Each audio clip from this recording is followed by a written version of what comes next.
Привет-привет! Меня зовут Людмила, и с вами Таро в потоке. Наш сегодняшний разбор называется так.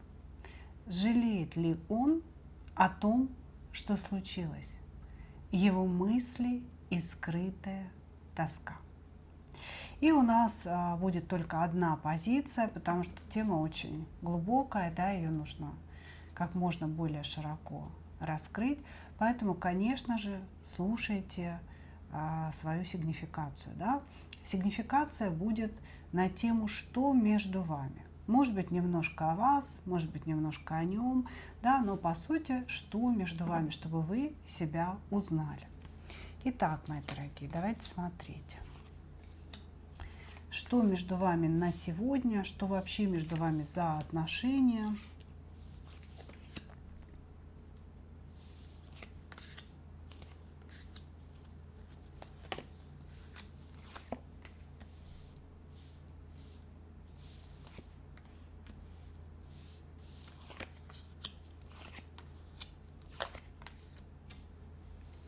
Угу.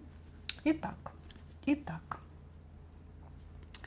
что между вами? Между вами, ну, первое, была какая-то работа, да, вы или коллеги по работе, и, в принципе, эта работа может и быть, да, не обязательно, что это было. Так, сейчас, секундочку, чуточку поправлю все, да. Значит, работа может и существовать между вами, или же вы когда-то работали вместе. Значит, сюда же входят различные услуги. Да, вы обратились к нему как к доктору, он обратился к вам как к юристу. Вот все это входит в понимание работы. Вот, значит, здесь я вижу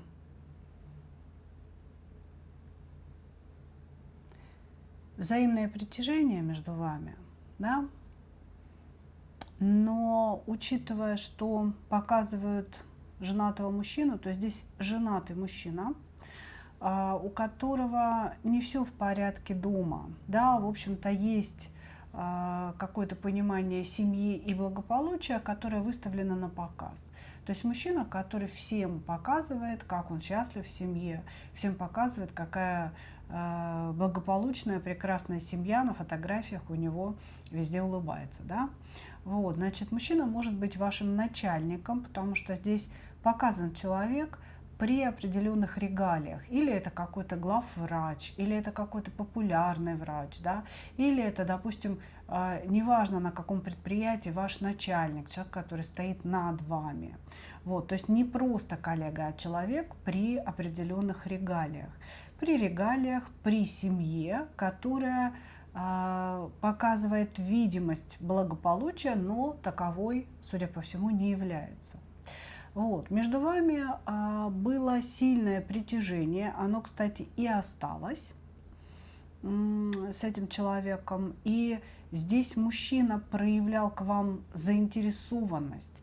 Он ее, как бы, знаете, вот такое ощущение, что он ее показывал до определенного момента, а потом как будто бы дал заднюю, наверное, так можно сказать, отбежал назад. Вы вот если честно, девчонки, да, я не вижу близких отношений с этим человеком. Я не вижу близости, я не вижу тактильности, я не вижу каких-то встреч. Здесь все очень поверхностно, много что надумано. Ощущение такое, что могла быть переписка, причем такая любовная переписка, где мужчина открывал свое сердце, но как только вы стали задавать более конкретные вопросы, стали ставить какие-то, знаете, ну не то чтобы условия, да, а выводить все на более конкретное плато отношений, да, он тут же убежал. Вы от этих отношений получили гораздо меньше, чем ожидали. У вас разгорелась фантазия, у вас появились некие ожидания от этих отношений, но все это не оправдалось. На сегодня что мне показывают? Мужчина принял решение, мужчина здесь остановил эти отношения своим решением. Или он вам сообщил об этом, или однажды вы просто увидели, что вы заблокированы, что скорее всего, да. То есть здесь я не вижу как таковых отношений между вами. Я вижу, что возникло притяжение, мужчина стал проявляться, и у кого-то возникла переписка, где были сказаны эти слова любви, да, где мужчина признался, что он к вам неровно дышит. Но впоследствии все это остановилось и было сведено на нет. Или дальше от него не последовало никаких действий, или вы, может быть, стали искать какой-то определенности, он поставил точку. Здесь в любом случае мужчина поставил точку.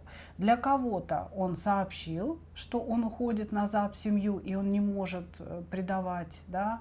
Для кого-то это было просто умолкание, да, то есть человек просто замолчал, тишина. Для кого-то блокировки и стертые чаты. То есть зашли, увидели, что стерт ваш чат, и вы заблокированы.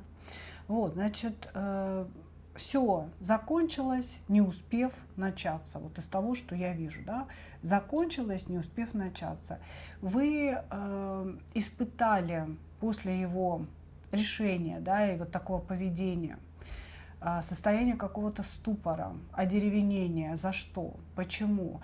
То есть решение было принято без объяснения причин, при том, что вы не навязывались человеку. Это он проявлял к вам интерес. Вплоть до того, что он мог сказать, что вы его кармическая женщина, что это какая-то роковая встреча в его жизни, он не знает, что делать, потому что очень сильно тянет к вам. Очень много эмоций возникает, которых он давно не чувствовал. То есть здесь вы не поняли поведение мужчины. Вы не поняли, здесь было что-то некрасивое в вашу сторону. Не оскорбление, не какая-то там нереальная ссора с дракой, да, но его поведение и его решение стало для вас каким-то неожиданным, во-первых, да, и унизительным. То есть вы не ожидали, что он так с вами может поступить, и это вогнало вас в состояние ступора, какие-то вопросы внутренние, ну и, конечно, такое стрессовое, неприятное состояние. Хорошо. Окей. Прежде чем мы перейдем к нашему главному вопросу, да, жалеет ли он вообще о своем поведении, о том, что произошло между вами, давайте мы посмотрим, а есть ли у этого человека к вам чувства на сегодня, на сегодняшний момент. Присутствуют ли они?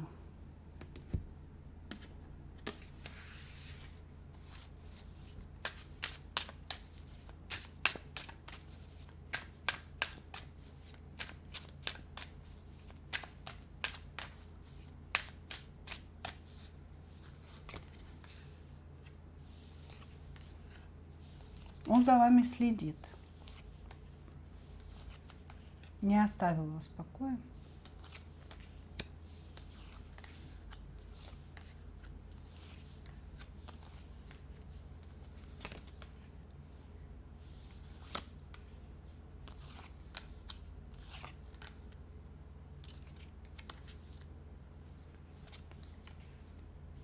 Да, конечно, чувства есть. То, что он вам говорил, да, то, о чем он вам говорил, о том, что вы для него роковая женщина, это роковая встреча, не случайная и кармическая, он не врал тогда и ощущает до сих пор. У этого человека есть серьезные чувства к вам, это любовь, это не просто притяжение, это не просто страсть, да, это не желание затащить вас в постель, это глубокая любовь, которую он сам не ожидал.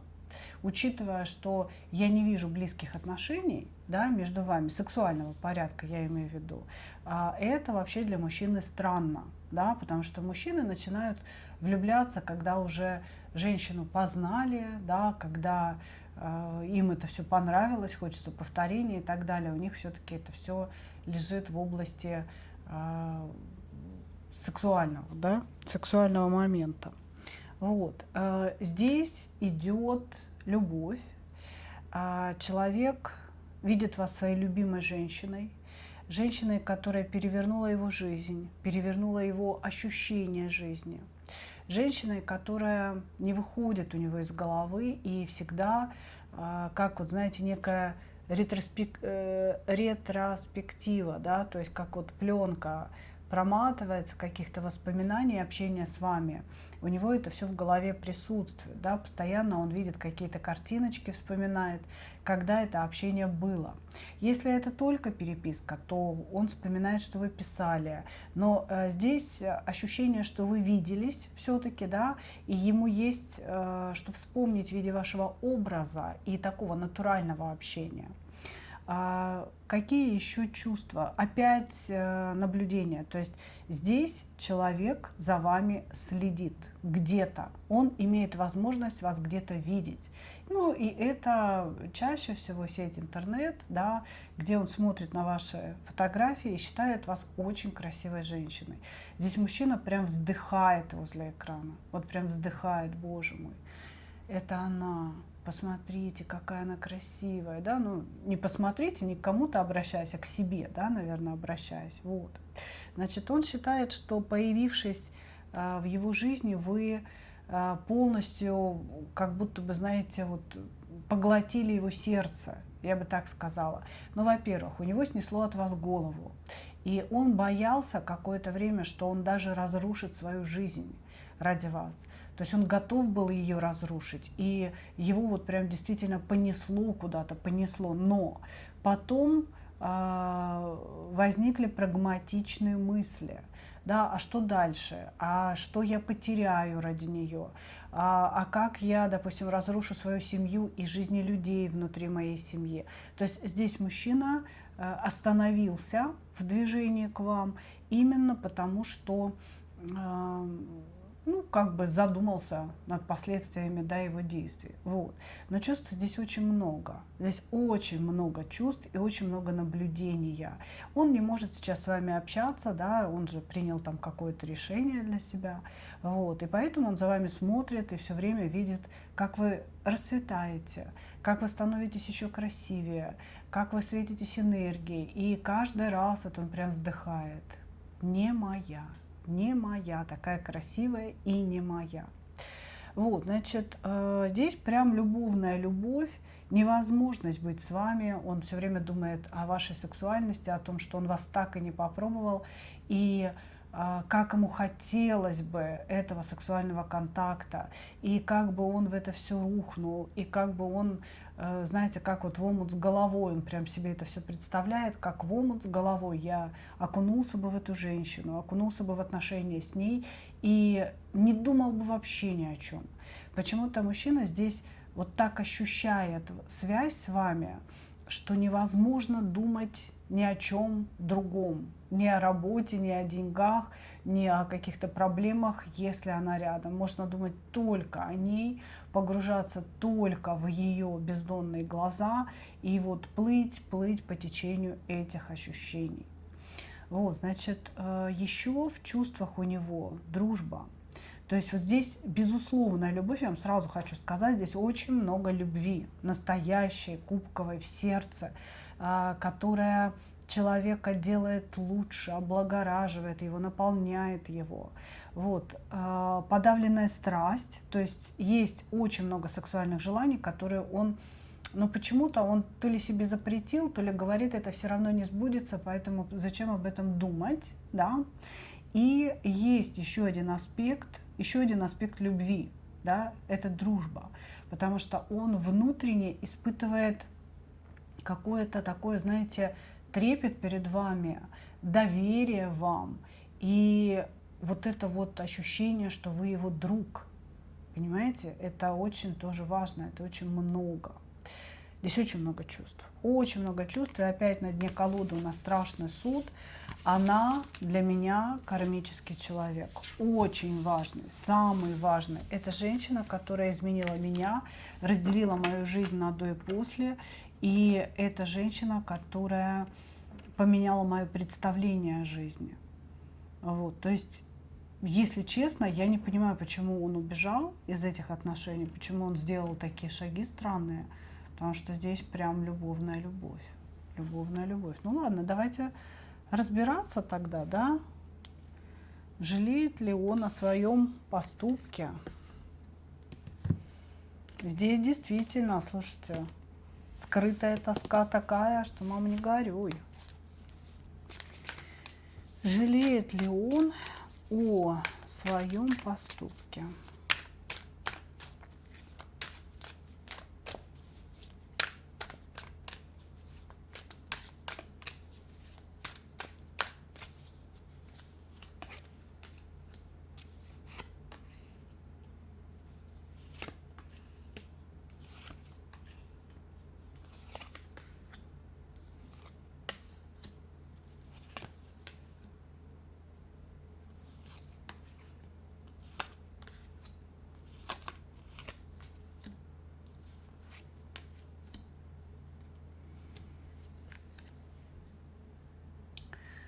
Сожалеет ли он о своем поступке?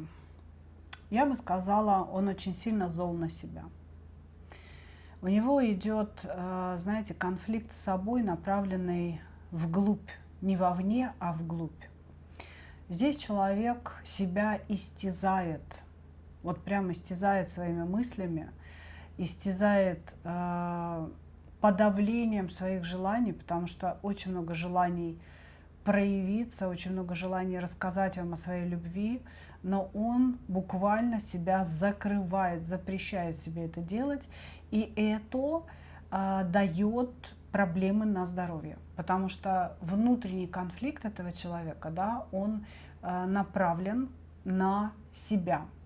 И здесь может быть головные боли, может быть проблемы с желудком уже возникли, да, у человека. То есть из-за вот этого постоянного, не одного дня конфликт, да, и соответственно уже что-то такое идет влияние на здоровье. Он очень сильно злится на себя, но не за то, что он сделал, а за то, что ему пришлось принять это решение.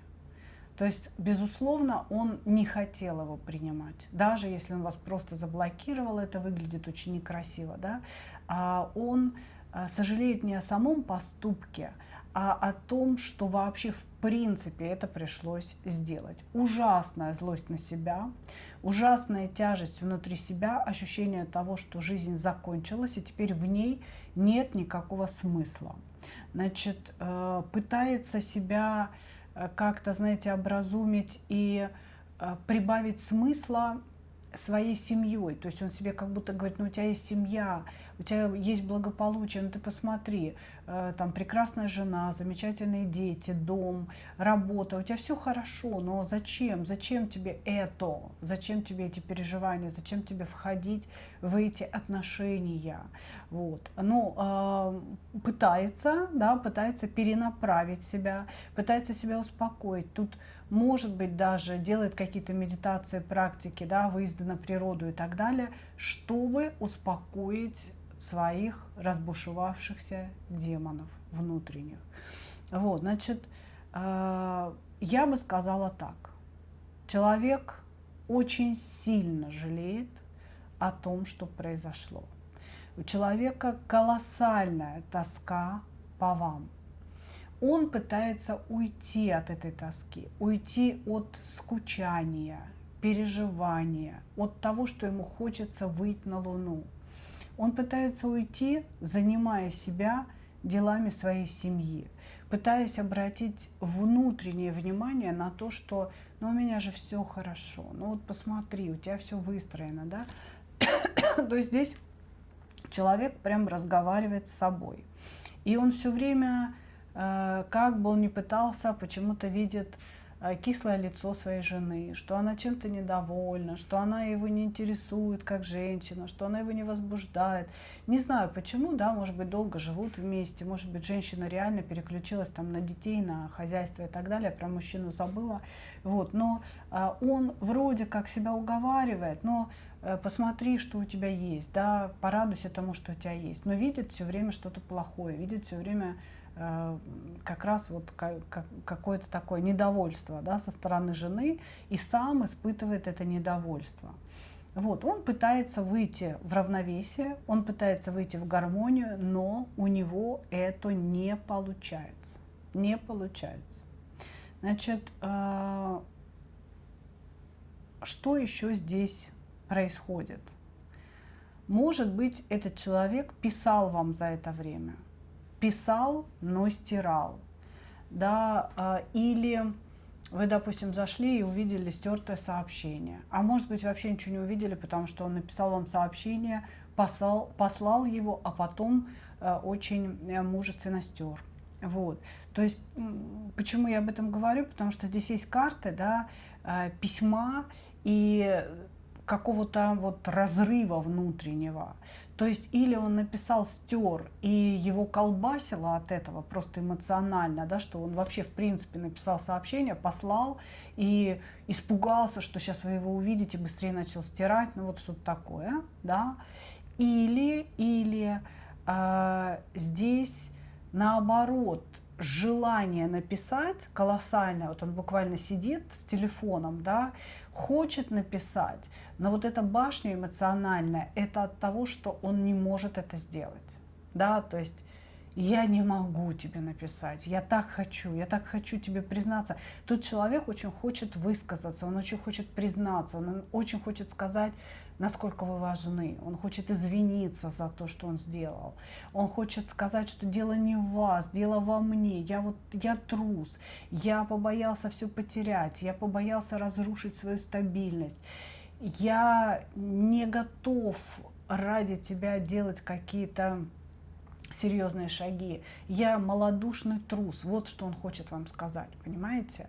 Вот. И поэтому здесь не просто сожаление или какое-то переживание, здесь колоссальное сожаление о том, что ему пришлось это сделать. Но, девочки, если бы ему пришлось это сделать еще раз, он бы сделал точно так же.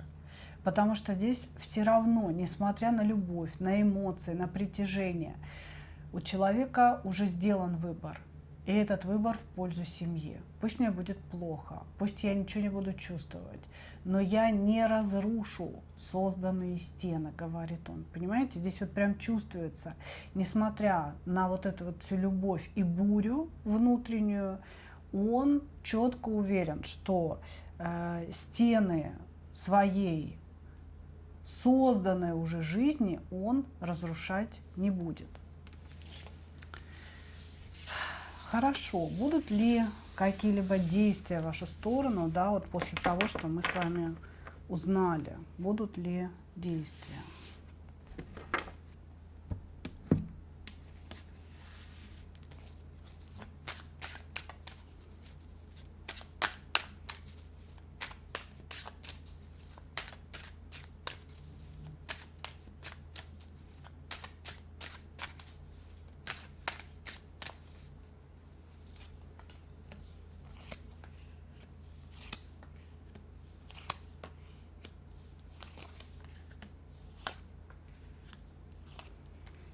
Не вижу.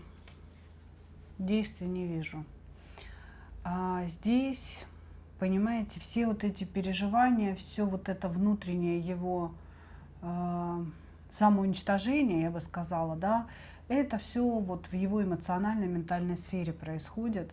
И несмотря на дергание, несмотря на то, что он мог написать вам сообщение, вы увидели, что он его стер, все это все равно не будет иметь проявления в реальности. Ну, во всяком случае, в ближайшее время. Да? Я не вижу, чтобы этот человек сделал какие-то шаги в вашу сторону.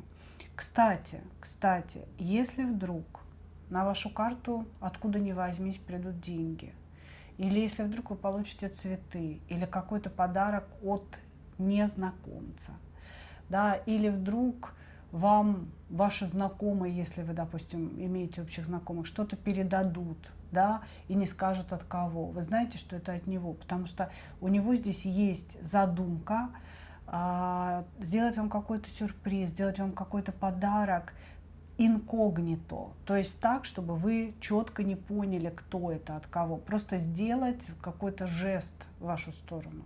Очень сильно ему хочется, но здесь не будет проявления конкретно этого человека к вам, потому что он говорит: я принял это решение, я уже совершил все необходимые действия, назад дороги нет.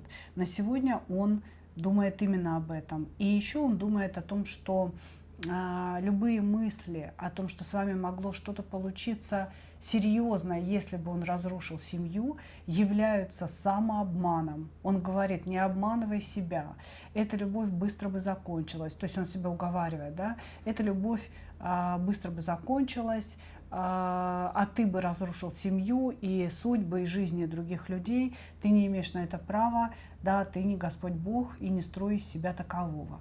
Вот, то есть здесь я не вижу в ближайшее время ни возвращения, ни действий в вашу сторону, кроме вот возможного, да, какого-то подарка, сюрприза, инкогнито, неизвестно от кого.